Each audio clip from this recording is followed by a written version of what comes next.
आपको लग रहा है कि सरकार इस भर्ती को रद्द करेगी? अब तो हनुमान बेनीवाल भी मैदान में आ गए और कह रहे हैं कि 1 लाख की फौज लेके आऊंगा। एक आपका मंत्री किरोड़ी लाल जो विपक्ष से चिल्लाता हुआ आ रहा है, लेकिन आप उसकी बात मानने को तैयार नहीं हो। उसकी तो नहीं, कम से कम उन 6 मंत्रियों की तो मानो, आपके एसओजी की तो मानो, एसओजी के एडीजी वीके सिंह की तो मानो, पुलिस हेडक्वार्टर की तो मानो, वो जो डीजी कह रहा है कि मुझे ऐसी पुलिस फोर्स नहीं चाहिए उसकी तो मानो। अरे शर्म करो, हम धरना प्रदर्शन के लिए थोड़ी बने, ये काम है विपक्ष का। विपक्ष तो पेपर बेच के सो रहा है। अगर कोई बोलता है तो कोई सचिन पायलट आवाज उठाते हैं। लेकिन अभी विपक्ष में सचिन पायलट है, वो तो यात्रा निकाल रहे थे, यात्रा निकाल भी दी, अब वो सचिन पायलट खामोश क्यों थे? लेकिन जो पीसीसी चीफ है डोटासरा जी, उनको भी तो कुछ करना चाहिए। अध्यक्ष के पद पर, राजस्थान प्रदेश कांग्रेस कमेटी में अध्यक्ष पद पर बैठे हुए। वजह क्या है रद्द नहीं करने की? वजह सर ये सीधा स्पष्ट रूप से इसमें सरकार के मंत्री मिले। जिस तरह के बिश्नोई की बात सामने आई है, उनके अकाउंट से 6-6 लाख रुपए के ट्रांजैक्शन की बात सामने आई है, मंजू और संतोष को पेपर दिलाने की बात सामने आई है। मैं तो कहता हूँ अगर सारे आरोप सिरे से खारिज करते हैं अगर मंत्री जी, तो सांसद हनुमान बेनीवाल जी के खिलाफ मानहानि का दावा ठोक देना चाहिए। एसआई भर्ती 2021 लगातार सवालों के घेरे में है। जब ये भर्ती हुई थी और जब ये खबरें सामने आई कि पर्चा लीक हो गया है, तब से ये सुर्खियों में है। तमाम नेताओं ने आवाज उठाई थी। भाजपा के नेता जो अभी मंत्री है, जो अभी कद्दावर नेता माने जाते हैं, वो कह रहे थे कि इस पेपर को रद्द किया जाना चाहिए। लेकिन अब सरकार, भाजपा की एलीट, कोई भी नेता ये नहीं कह रहा है कि इस भर्ती को रद्द किया जाए। पता नहीं कहां पेच फंसा हुआ है। हमारे साथ इस मुद्दे पे बातचीत करने के लिए मौजूद है विकास बिदूड़ी, जो लगातार इस मुद्दे पर, शहीद स्मारक पर कई प्रदर्शन कर चुके हैं, विरोध कर चुके हैं। तो इनसे जानते हैं कि क्या कुछ चल रहा है। आपको लग रहा है कि सरकार इस भर्ती को रद्द करेगी? अब तो हनुमान बेनीवाल भी मैदान में आ गए और कह रहे हैं कि 1 लाख की फौज लेके आऊंगा। देखिए सर, सरकार इस भर्ती को रद्द करने के पक्ष में नहीं है। इस भर्ती को या तो न्यायपालिका रद्द करेगी या फिर इस सरकार को ये युवा रद्द कर देगा। क्योंकि आने वाले समय में 1.5 साल हो गया पिछला हमें देखते देखते। सरकार को सत्ता में बिठाया तो इसलिए बिठाया कि कहीं ना कहीं इन बेरोजगारों के साथ न्याय हो पाएगा, लेकिन उल्टा इनके साथ अन्याय करने पर यह सरकार उतारू हो गई कि पहले तो हम जांच भी कराएंगे, फिर उस जांच पर पुलिस हेडक्वार्टर की मोहर भी लगवाएंगे, साथ साथ मंत्रियों से हम अलग से मोहर लगवा लेंगे और उसके बाद हम कोई जवाब कोर्ट में पेश नहीं करेंगे। तो ये सरासर अन्याय है, कुठाराघात है, युवा बेरोजगारों के गला घोटकर हत्या है। और इस पूरे प्रदेश का नौजवान अब तो जान गया, ये हास्यास्पद विषय बन गया। ये राजस्थान का मुखिया अब तक का इतिहास का सबसे कमजोर मुखिया साबित हो गया भजन लाल जी। क्योंकि जब एक ही खुद की सरकार के 6-6 कैबिनेट मंत्री करें, अरे भैया वो कैबिनेट कमेटी आपने कब गठित की कि इसमें सब कैबिनेट कमेटी में हम 6 मंत्री रखेंगे। उन 6 मंत्रियों ने सिफारिश कर दी। एक आपका मंत्री किरोड़ी लाल जो विपक्ष से चिल्लाता हुआ आ रहा है, लेकिन आप उसकी बात मानने को तैयार नहीं हो। उसकी तो नहीं, कम से कम उन 6 मंत्रियों की तो मानो, आपके एसओजी की तो मानो, एसओजी के एडीजी वीके सिंह की तो मानो, पुलिस हेडक्वार्टर की तो मानो, वो जो डीजी कह रहा है कि मुझे ऐसी पुलिस फोर्स नहीं चाहिए उसकी तो मानो। अरे शर्म करो भजन लाल जी, कम से कम किसी की तो बात आपको माननी पड़ेगी। इन युवा बेरोजगारों की सुननी पड़ेगी। आखिर कब तक ये दर दर की ठोकरें खाते रहेंगे, आपके आगे गुहार लगाते रहेंगे? कब तक धरना प्रदर्शन करते रहेंगे? हम धरना प्रदर्शन के लिए थोड़ी बने, ये काम है विपक्ष का। विपक्ष तो पेपर बेच के सो रहा है।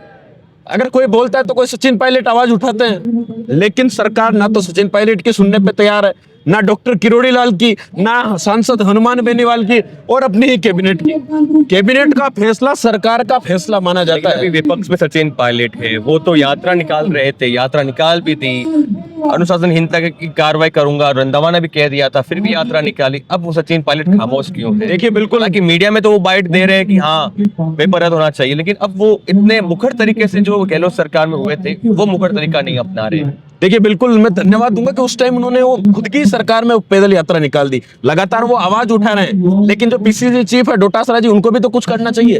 अध्यक्ष के पद पर, राजस्थान प्रदेश कांग्रेस कमेटी में अध्यक्ष पद पर बैठे हुए, उनकी नैतिक जिम्मेदारी बनती है, उनका दायित्व बनता है कि वो इन युवाओं के लिए विपक्ष की भूमिका निभाए। लेकिन आज पूरी कांग्रेस मौन है साहब, इनके बयानबाजी के अलावा कुछ नहीं है। तो मैं चाहता हूं कि कहीं ना कहीं हमारे साथ न्याय होना चाहिए, और इस न्याय की भूमिका में आरएलपी थर्ड फ्रंट इन युवा बेरोजगारों की आवाज को बुलंद करने का काम कर रहा है।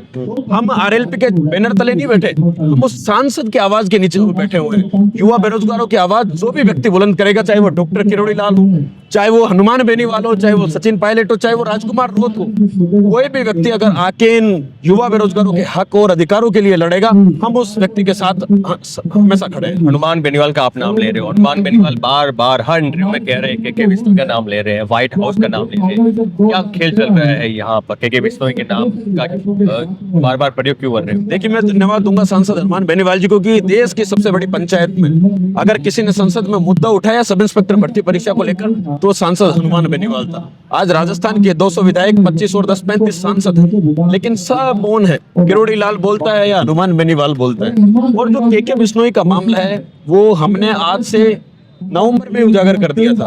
हम जब टंकी पर चढ़े थे, 3 दिन भूखे प्यासे सरकार से ध्यानाकर्षण करने की बात कही थी, लेकिन सरकार के कानों पर कोई जू तक नहीं रही। किरोड़ीलाल मीणा आए थे आपको उतरवाने के लिए, डॉक्टर साहब आए थे और उन्होंने हमें आश्वस्त किया था कि मैं तुम्हें न्याय दिलवा के रहूंगा, ऐसा ही भर्ती परीक्षा रद्द करवा के रहूंगा।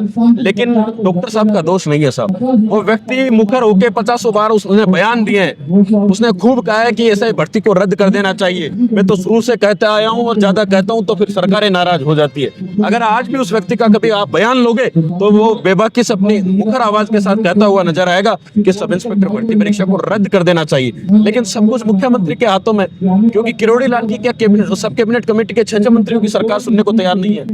मुख्यमंत्री जी तो सब इंस्पेक्टर भर्ती आप युवाओं की आवाज उठाते हो, आपको कुछ पता लगा कि वजह क्या है रद्द नहीं करने की? वजह सर ये सीधा स्पष्ट रूप से इसमें सरकार के मंत्री मिले हुए हैं, जिसका मैंने नहीं सांसद हनुमान बेनीवाल जी ने नाम उजागर कर दिया।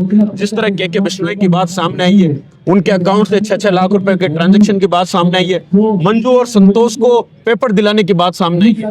मैं तो कहता हूं अगर सारे आरोप सिरे से खारिज करते हैं अगर मंत्री जी, तो सांसद हनुमान बेनीवाल जी के खिलाफ मानहानि का दावा ठोक देना चाहिए। तब तो हम मानेंगे कि मंत्री जी कह रहे थे कि मानहानि का कुछ करूंगा मैं। करोगे ना तो कब नोटिस तो नहीं मिला, हम तो तब मानेंगे जब कार्रवाई हो जाएगी। करो तब मानेंगे ना, वरना हम तो पूरे राजस्थान देख रहा है कि व्हाइट हाउस में काले कारनामे ही होते हैं। व्हाइट हाउस में बड़ी बड़ी साठगांठें होती आई है, क्योंकि भर्ती परीक्षा इतनी बड़ी भर्ती परीक्षा नहीं है। ईओआर भी तो इसी भजनलाल सरकार ने रद्द की थी, उसकी तो मांग किसी ने नहीं उठाई। हमने कभी कभार बोला था कि इस भर्ती परीक्षा को रद्द कर दो, भजनलाल सरकार ने आनंद फानन में एक ही दिन में, पहले तो एसीबी ने क्लीन चिट दे दी, उसके बावजूद 27 गिरफ्तारियां करके एक ही दिन में उस भर्ती परीक्षा को रद्द कर दिया। और जिस भर्ती परीक्षा के लिए युवा आवाज उठा रहा है, जिस भर्ती परीक्षा के लिए सरकार के नुमाइंदे कह रहे हैं, उस भर्ती परीक्षा पर भजनलाल जी कुंडली मारकर बैठे। इससे बड़ा हंसी का पात्र कोई राजस्थान में नहीं है। मुख्यमंत्री जी, आपको शर्म करनी चाहिए। आप गिरिराज महाराज के भक्त हैं और बड़े बड़े दावे करते हैं कि बंसी बजी है, चक्कर चलना बाकी। वो चक्कर दिल्ली में जाके खो गया इनका, मुझे लगता है, क्योंकि आरपीएससी के चेयरमैन मगरमच्छ के रूप में जो बैठे हुए हैं ना, उन पर कार्रवाई होनी चाहिए। लेकिन पिछले 1.5 साल में उनसे कार्रवाई तो दूर पूछताछ तक नहीं की। अंतिम सवाल आपसे जानना चाहूंगा कि गहलोत सरकार में, गहलोत राज में कांग्रेस के कई नेताओं पे आरोप लगते थे पेपर लीक को लेकर। पेपर लीक इन नेताओं की छत्र छाया में हो रहे हैं, वही आरोप भजनलाल सरकार के कुछ नेताओं पे लग रहे हैं। तो क्या युवाओं को किसी की नहीं पड़ी है? देखो सर, सरकारें बदलती है, सिस्टम नहीं बदलता। आपसे सरकारों का गठजोड़ है, जैसे वसुंधरा गहलोत का गठजोड़ था ना, अब वो गठजोड़ भजनलाल जी के नेतृत्व में बदलता हुआ नजर आ रहा है। क्योंकि हमें तो उम्मीद थी कि भजनलाल जी न्याय करेंगे, आरपीएससी को भंग करेंगे, पुनर्गठन करेंगे, लेकिन स्थितियां 10 की 10 है। भजनलाल जी युवाओं के साथ अन्याय कर रहे हैं, जैसे कि कोर्ट में बार बार कह रहे हैं कि हमें डबल एजी आता है, सरकार की तरफ से वक्त मांगता है। अरे साहब, किस बात का वक्त चाहिए? और देखिए, बेशर्मी की हद तो यहाँ हो गई कि ऑपरेशन सिंदूर का हवाला ऐसा ही भर्ती में दे दिया गया। अरे साहब, शर्म करने की बात। आप कितना वक्त मांगोगे? 2 महीने का समय मांगा, कोर्ट ने दिया। फिर 5 तारीख को 10 दिन का समय मांगा, आपको दिया।